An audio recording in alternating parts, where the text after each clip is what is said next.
Have you ever felt uh, just utterly torn between two totally different versions of Oh, yourself? absolutely. I think we all have. Like, on one hand, you want to aggressively crush your goals. Right. You want to climb the corporate ladder and just outcompete everyone around you. Right. The classic ambition drive. Exactly. But then, on the other hand, there's this part of you that desperately wants to be a perfectly zen, collaborative team player. Someone who just flows with the universe and lets go of all that ambition. Yeah. And why do we always feel like we have to choose between the two? I mean, it is the ultimate modern dilemma. We tend to treat ambition and inner peace like they're locked in this endless zero-sum arm wrestling match. Totally.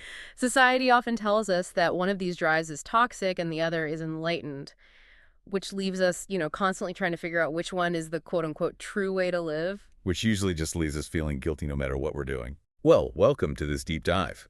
Today we have a really fascinating stack of sources in front of us. They're excerpts from a profound philosophical text centered on a concept called Integrated Enlightenment. It's a heavy topic, but so relevant. It really is. And our mission for this deep dive is to unpack a radical framework from these sources that suggests something deeply relieving, actually. Mm-hmm. It suggests that your inner contradictions aren't character flaws. In fact, that exact tension you feel between ambition and peace. Is the absolute prerequisite for profound personal growth. Yes. But embracing that tension requires a pretty massive shift in how we view the world, right? It does, and the text lays this out brilliantly right from the jump. We have to move away from what it calls a dualistic worldview. Dualistic meaning. Well, dualism is our default human setting. It's the habit of looking at a trait and strictly labeling it as either a virtue or a vice, good or bad, saint or sinner. Because it's cognitively much easier to just put things in neat little boxes. Person And we see that everywhere today. I mean, we've basically been trained to view competitiveness as inherently toxic, while collaboration gets put on this untouchable pedestal. or vice versa, depending on what room you're standing in. Right, exactly. So the text demands we step entirely outside of that framework into a non-dualistic model. In this model, opposing forces are not enemies fighting for dominance over your soul. They're the necessary friction for growth. Yes. And the core metaphor the author uses to explain this is the cosmic game of hide and seek.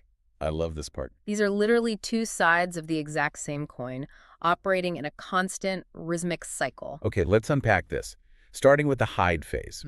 Because the way the text describes this completely flips the script on how we usually talk about the ego. It really does. Usually, if you pick up a modern spiritual or philosophical text, the ego is the ultimate villain, Oh, always. It's the hurdle you're supposed to destroy. or at least heavily sedate, right? Just to achieve any kind of enlightenment.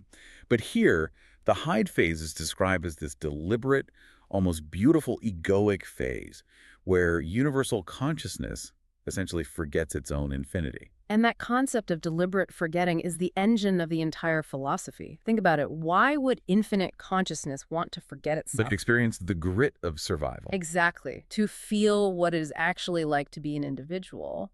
When you are everything, everywhere, all at once, there are zero stakes. Right, there's no challenge, no timeline, no urgency. The hide phase is the universe deciding to play a character, putting on a mask, and entering the game of life as a singular, vulnerable entity with distinct boundaries. The text uses this incredibly vivid anecdote of the actor to explain it, which I think is just perfect. I want you to imagine a world-class, Academy Award-winning actor. Okay, picture them on stage. Right. They step onto the stage to play a deeply tragic, high-stakes role. And they're so incredibly immersed in the character that they feel the real grief. Their heart rate physically spikes. They feel the terror of the scene. They're weeping genuine tears. They completely believe the reality of the stage. It's total, unshakable immersion into the character. Because if, right in the middle of a heartbreaking monologue, they suddenly remembered, oh, wait, I'm just acting. I'm actually a millionaire with a mansion in Malibu. The performance would instantly lose all its magic. Exactly. The entire power of the performance comes directly from the forgetting. The text argues that the hide phase is basically the universe's ultimate version of method acting. What is so fascinating here is how this recontextualizes our entire physical existence. If the universe is method acting as you, then all the limitations you experience, The frustration, the physical boundaries. the timeline of your life, they aren't cosmic punishments, they are the parameters of the game. And this brings us to what the text calls the beauty of limitation. Without that hide phase, without the firm illusion of separation and limitation, you just don't get any of the things that make life thrilling. You don't. If we use a modern scenario, there'd be no competitiveness to sharpen your mind against a rival company. There'd be no masculine drive to build massive structures, push boundaries, or launch a creative project. Or no physical prowess to test the limits of the human body in sports. I mean, a tennis match means absolutely nothing if both players think they're the same person. Right. And emotionally, it is the sole reason you get to feel the ecstatic thrill of a last-minute victory. You only feel that rush because you truly believed you could lose. Wow, yeah. It's also why we feel the deep, hollow ache of a personal loss. The text is telling us that the density of matter, the physical realm, is the grounded vessel required for these intense, conscious experiences to occur in the first place. It really gives you permission to actually enjoy the game. It forces you to look at your own drive, that urge to get the promotion, to outperform a rival, to build something entirely your own. And realize it is not a flaw. It's the specific tool you need to carve out your unique skill set. So I have to ask the listener, what stands out to you when you frame your ambition that way? It changes everything. It does. You aren't failing at being Zen. You are succeeding at playing your specific role in the hide phase. It lifts a tremendous amount of guilt off the shoulders of the listener, I think. But of course, a game of hide and seek isn't much of a game if you only ever hide. No, it's not. Eventually, the tension peaks and you have to be found. And that brings us to the second phase detailed in our sources. The seek phase. The gravity of home. Yes. The text defines the seek phase as the collective, unified state of being. If the hide phase is about forgetting your infinite nature to build an individual self... The seek phase is about remembering. Exactly. It is the moment the overarching I am begins to peer through the cracks of the individual ego. You start to sense that the boundaries between you and everyone else... While useful for the game... Right, while useful, are ultimately artificial. The source material grounds this in the anecdote of the ocean wave, which is another great visual. Picture a massive, turbulent ocean. A single wave forms, and it spends its whole life rushing toward the shore. And during its hide phase, it's highly competitive. Right, it's looking at the other waves, trying to be the tallest, the strongest, the most impressive wave crashing on the beach.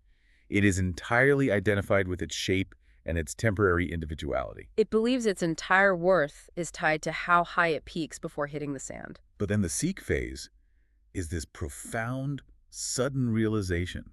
The wave looks down and realizes it is not just a wave on the ocean, it is the ocean. It is made of the exact same water as the wave next to it, the wave behind it, and the deep stillness miles beneath it. And that realization completely shifts its behavior. The text elaborates on the sheer beauty of this expansion.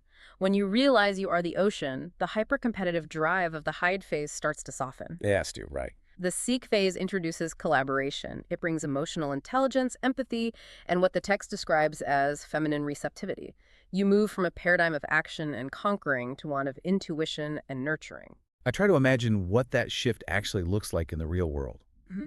Think about a notoriously ruthless CEO or a hyper-competitive professional athlete who suddenly has that seek realization, the profound emotional weight of looking across the boardroom or across the field and realizing that defeating the person across from you is, on some cosmic level, just defeating another part of yourself. The hostility drops. You begin to operate from a place of unity rather than separation. But this is where the text introduces a highly unexpected element. Yeah, this part threw me a bit at first. We so often associate this kind of spiritual unity with retreating to a silent retreat, sitting in a forest, and disconnecting entirely from the modern world. But here's where it gets really interesting. The text directly tackles technology here, and it completely flips conventional wisdom. It really does. We constantly hear that technology is soulless, that our smartphones, algorithms, and the internet are disconnecting us, isolating us, and basically destroying our humanity. But the source material reframes technology as the literal physical externalization of the new sphere. And just for clarity, the text defines the new sphere as a sphere of human thought, right? Like a collective consciousness that envelops the earth. Exactly. The text views technological advancement not as a distraction from spiritual growth, but as the creation of a global nervous system for the planet. It is the infrastructure of the seek phase. Yes, it is humanity building the literal wires, servers, and invisible signals needed to link all parts of the seeker back together in real time. I have to play devil's advocate here, though. Framing our smartphones and social media algorithms as tools for spiritual enlightenment feels like a massive stretch when they are notoriously designed to isolate us, hijack our dopamine, and make us angry. That's a very fair point. How does the text reconcile the very real damage tech does with this idea of a spiritual nervous system? Well, the text is very careful to balance this point, and it addresses that exact friction. It argues that technology provides the physical infrastructure for global connection, but it is spiritual enlightenment. The deep internal realization of the seek phase. Right, that internal realization is what ensures this incredible power is wielded with wisdom. Without the spiritual maturity of the seek phase, that technological nervous system gets hijacked. Ah, I see. It easily becomes a tool amplifying the hide phase's worst impulses: greed, dominance, tribalism. It's like having a fully built, state-of-the-art fiber optic network spanning the globe, but lacking the actual wisdom to know what messages are worth sending across it. That's a great way to put it. So we have the hide phase, which builds the sharp, capable individual, and the seek phase, which connects us back to the whole. But the text doesn't say you just bounce back and forth between these two phases forever like a ping pong ball. No, it introduces the ultimate goal: integration, the Yeah. pillars of integrated enlightenment. Right. The goal is to move beyond the limitations of the ego without actually losing the self. So if technology is connecting us globally in this macro seek phase, how do we handle that internally? Like, how does an individual mind process being connected to a global nervous system without just dissolving into the collective and losing its own identity? The text argues this is where Carl Jung's framework of integration comes in. I was wondering when Jung was going to show up. He's essential here. The text points out that every single person carries both archetypal energies, the animus and the anima. And just to be clear, the text isn't talking about biological gender here. Right. It's talking about energetic principles that exist within everyone, regardless of identity. Exactly. The masculine energy, the animus, is associated with action, structure, logic, and the hide phase. It is the driving force that builds, defines boundaries, and says, this is me, and that is you. And the feminine energy, the anima, is associated with intuition, receptivity, nurturing, and the seek phase. It's the force that dissolves boundaries and connects. And integrating both is absolutely essential for psychological survival. If you lean entirely into the masculine structure, your psyche becomes rigid, brittle, and overly competitive. You end up viewing every human interaction as a transaction. Precisely. Yeah. But if you lean entirely into the feminine receptivity, you become formless.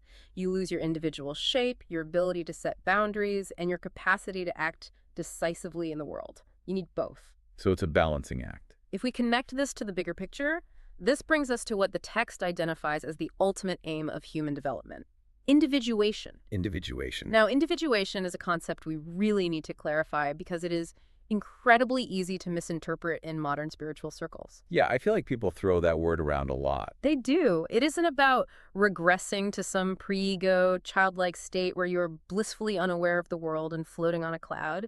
It is a forward movement. It is not about destroying the ego so you can melt into a giant cosmic soup. No. It requires building what the text calls a solid ego-self axis. Wait, ego-self axis sounds a bit clinical. If I'm trying to visualize that in my daily life, what does a healthy axis actually look like compared to a broken one? A broken axis usually looks like one extreme or the other. You're either entirely ego-driven. Obsessed with status, deeply insecure, treating everyone as a threat. Right. Or you've collapsed the ego entirely, meaning you have no boundaries, no personal ambition, and you just passively let life happen to you. Got it. A healthy ego-self axis means you become a distinct, highly developed, highly capable individual. That's the ego part, the result of a successful hide phase. Right. But simultaneously, you recognize that your unique capabilities are meant to be an active instrument of universal consciousness. That is the self part, the result of the seek phase. The text frames this as a high-tension balance. It calls it the middle way.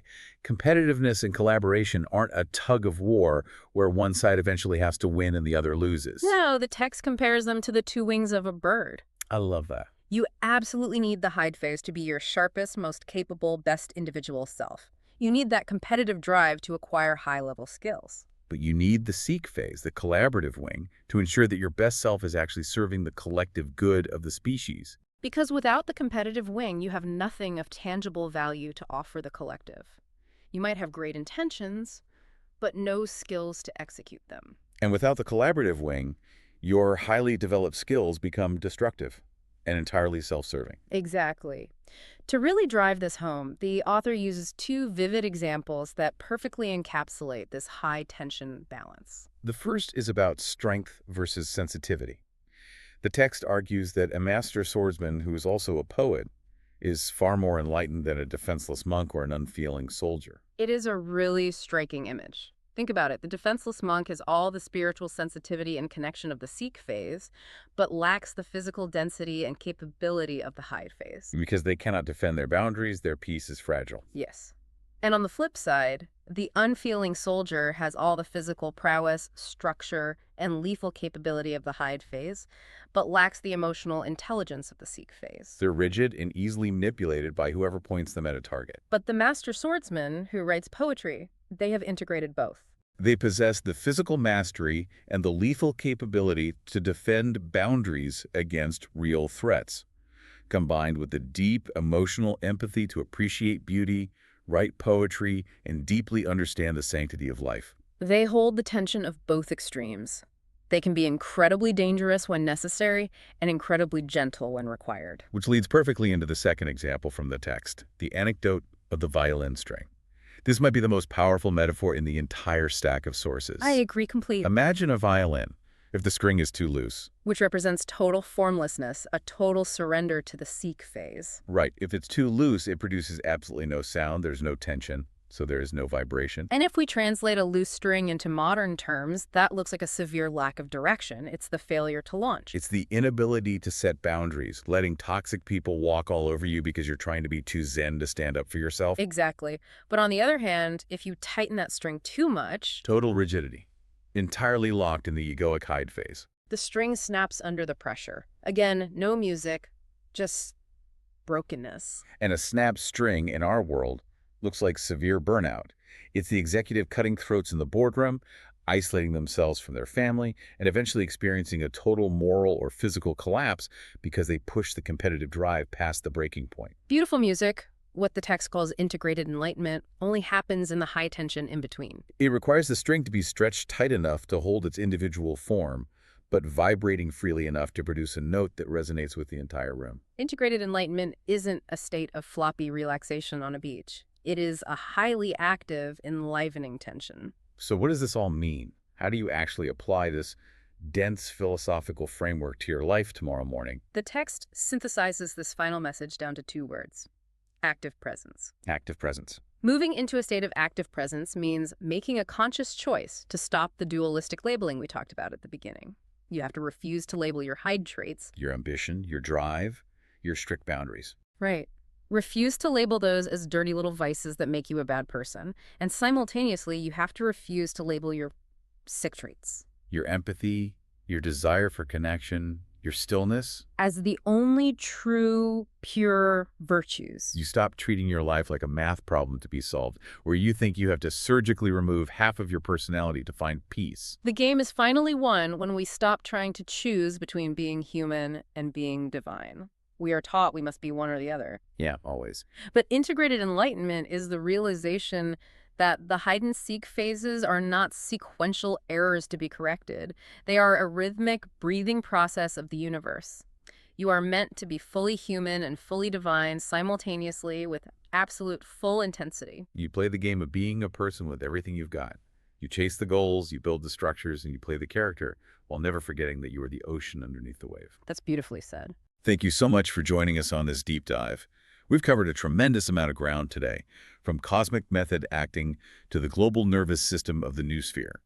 But I want to leave you with one final lingering thought to mull over as you go about your day. I love this part. The next time you feel a deep, uncomfortable friction between your personal ambition and your desire for collective peace. Wait, let me rephrase that without the pause. The next time you feel a deep, uncomfortable friction between your personal ambition and your desire for collective peace, don't try to resolve it by picking a side. Instead, ask yourself, what kind of music is this high-tension string trying to play?